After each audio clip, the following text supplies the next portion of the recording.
On the morning of 6 July 1945, George S. Patton stood alone in Bavaria, staring across occupied Europe with unease hardening behind his eyes.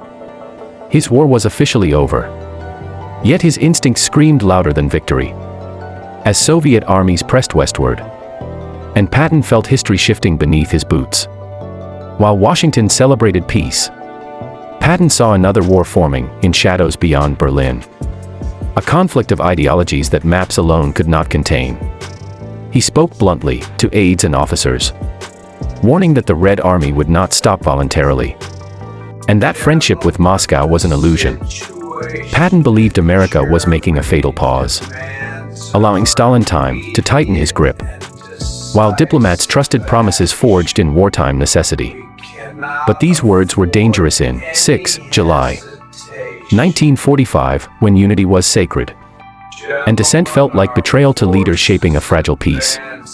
Behind closed doors, Patton's reputation shifted quickly. His candor reframed as recklessness, and whispers began about removing a general who knew too much. This was the beginning of a quiet collision between truth and politics, a moment that would define Patton's final months and alter the post-war world.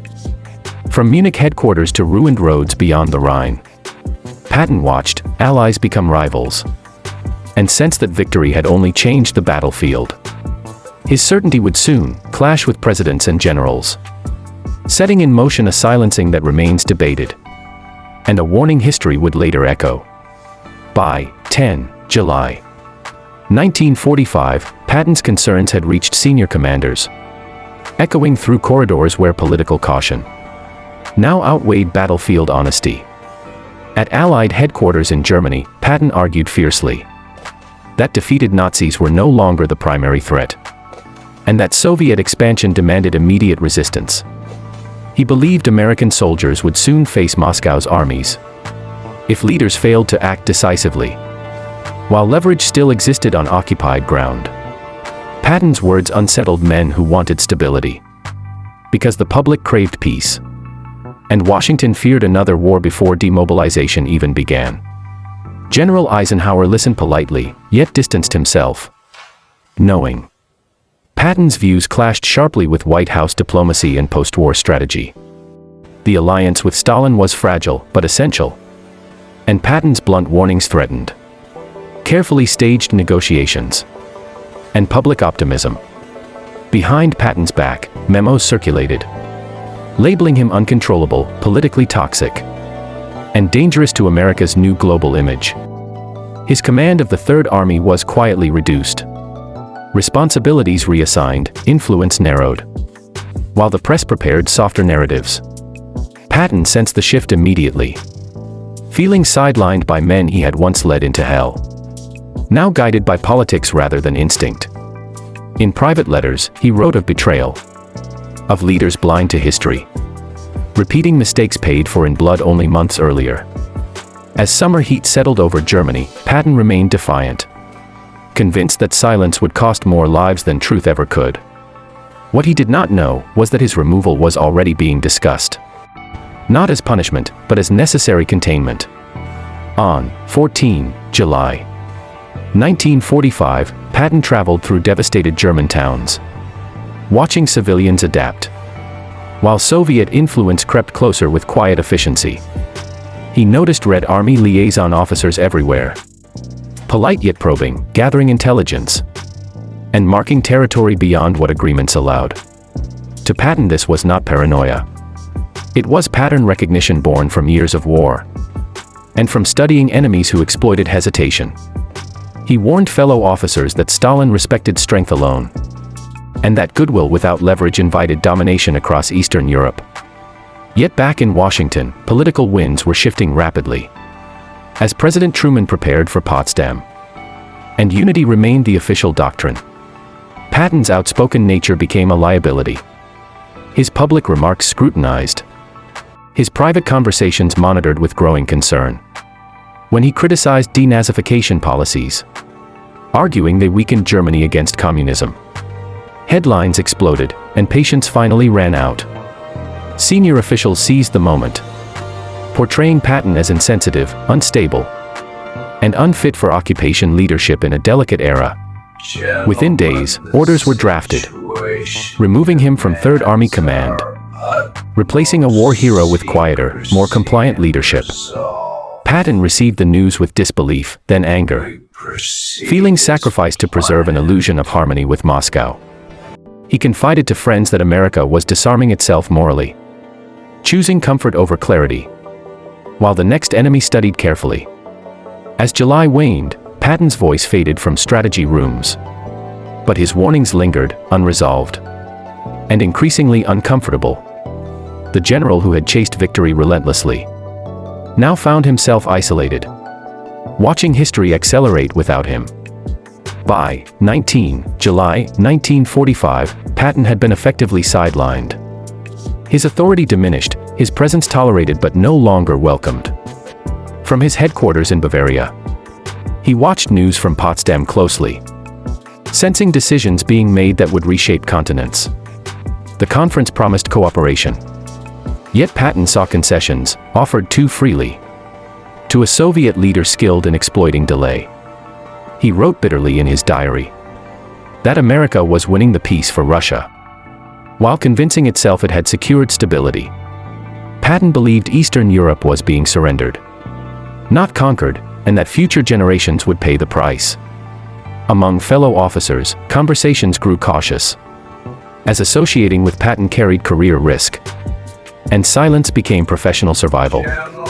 The general who once inspired fearless momentum now walked corridors alone, his insights unwelcome in rooms chasing diplomatic applause.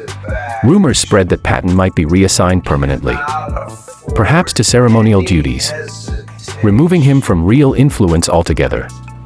To Patton, this felt worse than death, because a soldier without purpose was a relic, not a warrior.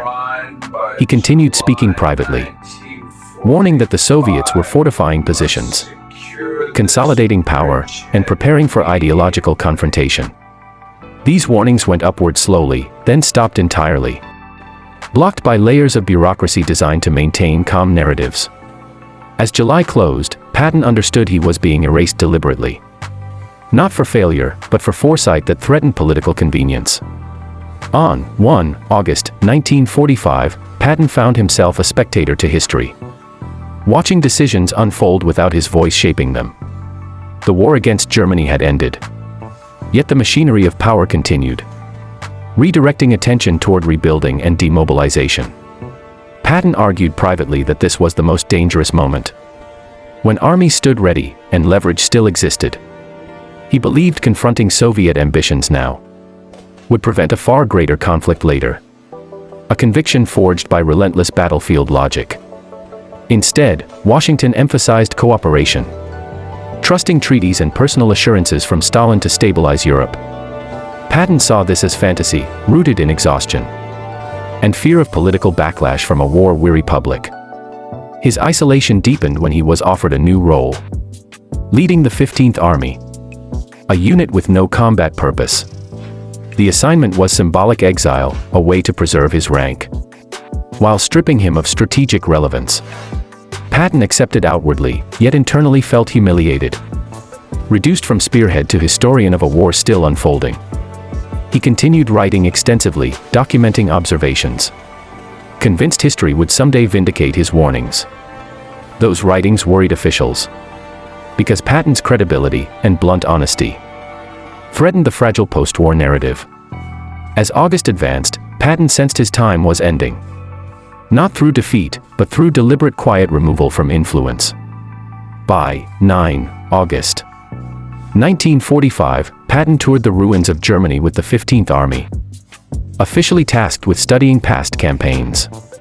To Patton this felt surreal, analyzing battles, while sensing another conflict already taking shape beyond the horizon. He observed Soviet consolidation in eastern zones, noting rail movements, troop rotations, and political officers entrenching ideology. These were not the actions of a temporary ally, but of a power preparing long-term control. Patton shared these observations in reports, written carefully yet urgently, hoping someone would still listen. Most of those reports stalled quietly, absorbed by systems designed to soften inconvenient truths. At the same time, news of Hiroshima reached Europe, changing global dynamics overnight.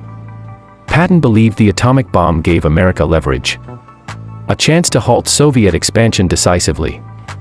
Instead, he watched leaders celebrate deterrence, assuming fear alone would preserve peace. To Patton, fear without resolve invited testing, and Stalin was already measuring boundaries.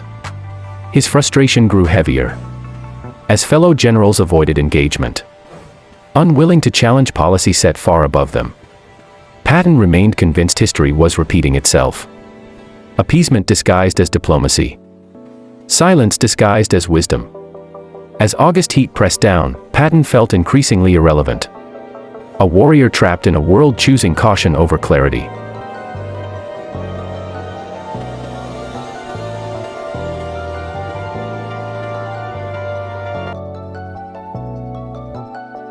Gentlemen, the situation demands our utmost secrecy and resolve.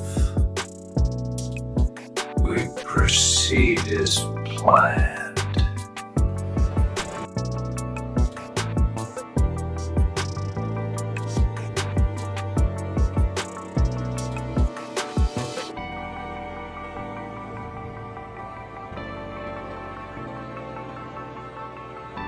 On 15 September 1945, Patton arrived back in the United States, greeted by ceremony, applause, and carefully managed admiration.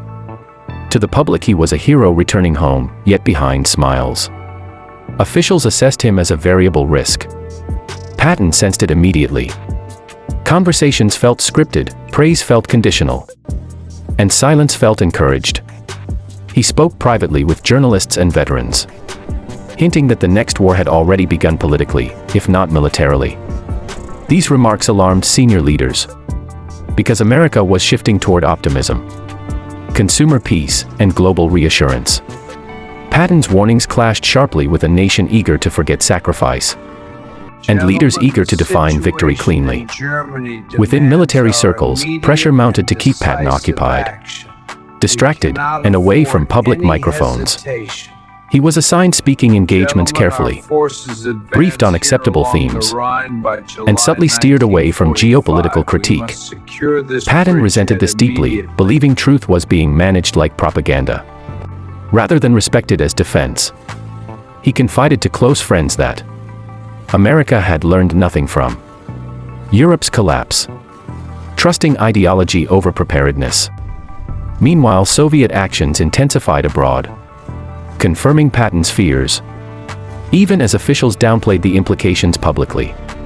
The general felt trapped between his conscience and command, celebrated loudly, but listened to quietly, and increasingly isolated. As autumn approached, Patton sensed an ending nearing, not just for his career, but for the honest debate he had tried to force. On 15 September 1945, Patton arrived back in the United States, greeted by ceremony, applause, and carefully managed admiration. To the public he was a hero returning home, yet behind smiles. Officials assessed him as a variable risk. Patton sensed it immediately. Conversations felt scripted, praise felt conditional, and silence felt encouraged. He spoke privately with journalists and veterans, hinting that the next war had already begun politically, if not militarily. These remarks alarmed senior leaders, because America was shifting toward optimism, consumer peace, and global reassurance. Patton's warnings clashed sharply with a nation eager to forget sacrifice, and leaders eager to define victory cleanly. Within military circles, pressure mounted to keep Patton occupied, distracted, and away from public microphones. He was assigned speaking engagements carefully, briefed on acceptable themes, and subtly steered away from geopolitical critique. Patton resented this deeply, believing truth was being managed like propaganda, rather than respected as defense. He confided to close friends that America had learned nothing from Europe's collapse, trusting ideology over preparedness. Meanwhile, Soviet actions intensified abroad, confirming Patton's fears, even as officials downplayed the implications publicly. The general felt trapped between his conscience and command, celebrated loudly but listened to quietly, and increasingly isolated. As autumn approached, Patton sensed an ending nearing. Not just for his career, but for the honest debate he had tried to force. On 9 December 1945, George S. Patton's life ended abruptly. On a quiet German road, after a sudden and unexpected accident. Official reports called it tragic misfortune. Yet timing alone fueled questions. Because Patton's voice had never been more inconvenient. He survived the collision initially. Conscious and aware, speaking calmly. Before complications sealed his fate days later. To the world it was an accident, but to many who knew him, it felt like history closing a door too deliberately. Patton left behind diaries filled with warnings, written not in anger, but in strategic clarity shaped by brutal experience. Within years those warnings proved hauntingly accurate. As the Cold War hardened, borders froze, and Europe divided exactly as he feared. Soviet expansion became undeniable. Alliances shifted into armed standoffs. And America slowly accepted the conflict Patton foresaw. By then, the general who spoke too early, and too honestly, was gone. His caution replaced by policy written in hindsight. Patton was not silenced by defeat, but by discomfort. Because truth spoken at the wrong time can be more dangerous than lies. History later softened its judgment, recognizing that Patton understood enemies not emotionally, but behaviorally and strategically. He knew peace without strength invited challenge, and silence invited cost measured in generations. Patton's legacy is not only battlefield brilliance, but the burden of foresight, carried alone when unity demanded blindness. In the end, the general who knew too much was remembered too late, leaving history to echo the warning he never stopped giving.